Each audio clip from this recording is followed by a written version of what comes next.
Hello friends, greetings from School of Open Learning. I, Renu Ghosh from Department of Commerce, Rajdhani College, welcome you all to the online video presentation. This video is an introduction to BCom Honors CBCS course Business Laws. In this video, I will provide an overview of the following. First, subject, business laws, CBCS framework and objective. Second, relevance of business laws. Third, syllabus of business laws and brief description of it. Fourth, list of references suggested by university for the subject. And last, course outcomes, weightage of the paper and its duration of examination.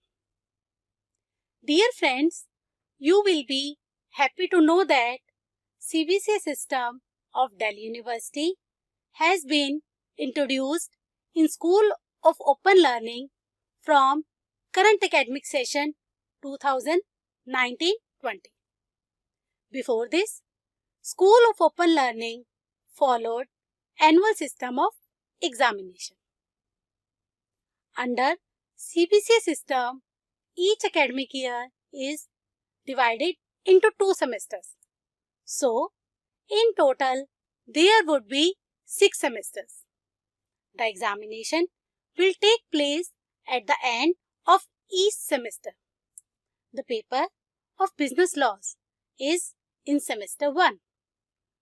The main objective of this paper is to impart basic knowledge of the important business laws relevant for the conduct of general business activities in physical and virtual spaces, along with relevant case laws.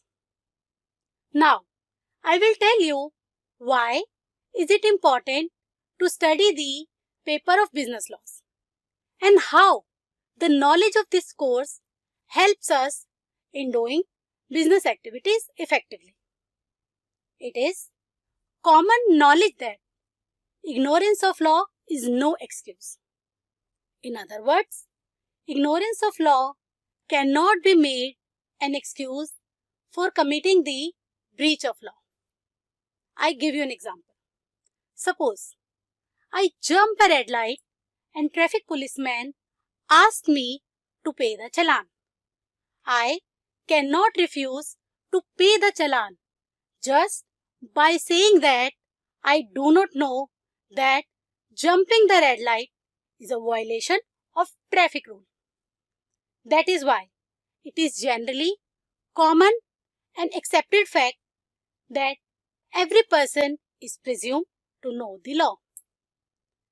The knowledge of law is very important for any responsible citizen. The knowledge of law provides an edge in performing the daily activities with a thoughtful and judicious manner. Just as there are laws that apply to people, similarly, there are laws that apply to business. We all know that a business has separate legal entity and it can do most things that a person can do. A business can buy and sell property, sue and be sued, enter into contracts, hire and fire employees, and even commit crimes. The term business law may be defined as that branch of law which comprises laws concerning trade, industry, and commerce. It is ever-growing branch of law with the changing circumstance of trade and business. With the changing environment and increased complexities of modern business, the scope of business law has enormously widened to include laws relating to contract, sale of goods, forms of carrying business, information technology, etc. Therefore, it is important for new entrepreneurs, business managers, and other professionals to have a basic understanding of business laws so that they can take better decisions. For example, you started your own new venture and you go out in the market to buy building for your business. Suppose, on the basis of faith, you paid the whole consideration in advance. And later on, when you ask the seller to deliver property, he refuses to do so. In this case, you cannot sue the seller in court, as there is lack of valid contract between you and the seller. In this case, the law does not recognize faith. There are certain essential elements of a contract which must be there to make it valid and enforceable. The basic objective of this paper is not to make you expert, but to make you aware of the many legal issues that arise in the day-to-day operations of any business. Being beware of these potential issues, we can prevent ourselves from falling into any kind of trap. The syllabus of business laws comprises of 5 units. Unit 1 covers the provisions relating to Indian Contract Act 1872. Unit 2 is related to the special contracts. Unit 3 is the Sale of Goods Act 1930. Unit 4, the Limited Liability Partnership Act 2008. And the last unit of the syllabus covers provisions relating to the Information Technology Act 2000. Unit 1 covers the Indian Contract Act 1872. The Indian Contract Act 1872 came into force on first day of September 1872. The Indian Contract Act is the foundation upon which the superstructure of modern business is built. It is commonly accepted fact that in business transactions, quite often promises are made at one time and the performance of such promise follows later. Suppose, in such a situation, if either of the parties were free to go back on its promise without any liability and responsibility, think what would happen. There would be endless complexities, and believe me, it would be impossible to carry on business. Hence, the law of contract was enacted. It lays down the legal rules relating to promises, their formation, their performance, and their enforceability. Understanding of business law is important not only for businessmen. It is important for general people also, because we enter into number of contracts in our day-to-day life. I give you another example. When we give our clothes for dry cleaning, it is a contract between us and dry cleaner. Both the parties are liable to perform their obligations. Here, dry cleaner is to perform his function by cleaning the clothes and deliver it on time. And the performance of customer is to pay for seller's performance. If any party fails to fulfill their obligation, then the other party has the right to enforce that contract in court and sue the defaulting party. Unit 1 of the syllabus covers meaning, characteristics, and kinds of contract. In this unit, we will also learn various essential elements of a contract to make it valid and enforceable in court of law. For example, offer and acceptance, consideration means price paid, contractual capacity, free consent, legality of object, etc. Discharge of contract including breach of contract and its remedies is covered in this unit. Sections 1 to 75 covers general principles of the law of contract. According to Section 2, subsection H of the Indian Contract Act, an agreement enforceable by law is a contract. A contract, therefore, is an agreement that contains all essential elements to make it enforceable by law.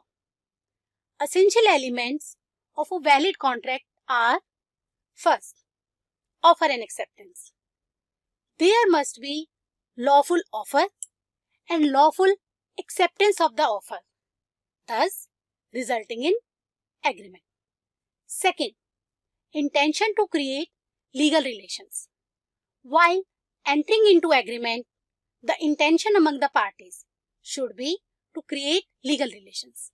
For example, Mr. X promises his wife to get her a sari if she will sing a song.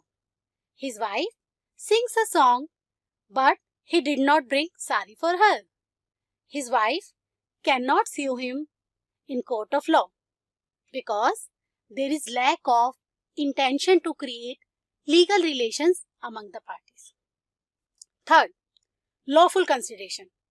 Consideration is the price paid by one party for the promise. An agreement is legally enforceable only when each of the parties to it gives something and gets something. Fourth, capacity of parties. The parties to an agreement must be competent, means capable to contract. Free consent. Free consent of all the parties to an agreement is another essential element of a valid contract. Consent means all the parties should agree upon same thing in the same sense. Next, lawful object. The object for which the contract is entered must be lawful. Writing and registration. According to Indian Contract Act, a contract can be oral or in writing. But in certain special cases, it must be in writing or even registered to make it valid. Certainty. The agreement's meaning of which is not certain is void.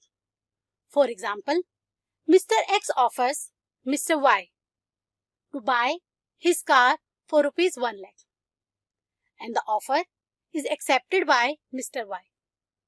When this offer was made, Mr. Y had two cars. One is Alto and other one was Swift Desire.